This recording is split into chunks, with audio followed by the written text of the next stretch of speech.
यह एक भावनात्मक और प्रेरणादायक कहानी है जो समाज में न्याय, धर्म और करुणा के महत्व को उजागर करती है। इस कहानी को हमने 3 भागों में बताया है।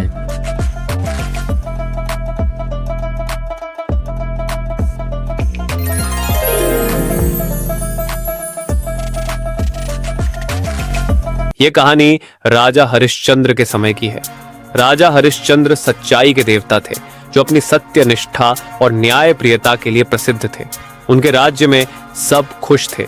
एक समय की बात है, सुल्तानपुर गांव में एक धनिक किसान था जिसके 2 बेटे थे। बड़े बेटे का नाम बबलू था और छोटे का नाम दीपक। किसान बहुत परिश्रमी और ईमानदार था। वह अपनी मेहनत से काफी धन दौलत कमा चुका था, लेकिन उसकी एक चिंता थी, अपने बाद अपनी संपत्ति का सही वारिस चुनने की। वह अपने बेटों में से किसे अपनी संपत्ति सौंपे, यह उसकी सबसे बड़ी दुविधा थी। एक दिन किसान ने अपने दोनों बेटों को बुलाया और उन्हें एक एक थैली में समान मात्रा में बीज दिए।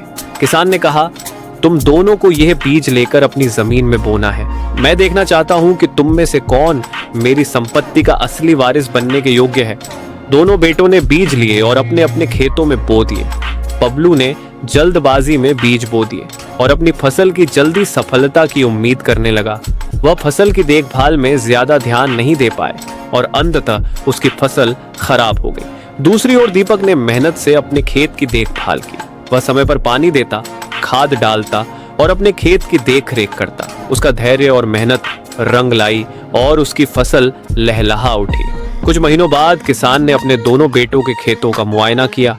बबलू का खेत बंजर था, जबकि दीपक का खेत फसल से भरा हुआ था। किसान ने समझ लिया कि उसकी संपत्ति का असली वारिस कौन है। उसने अपनी संपत्ति दीपक को सौंप दी, क्योंकि वह न केवल मेहनती था बल्कि धैर्यवान और जिम्मेदार भी था।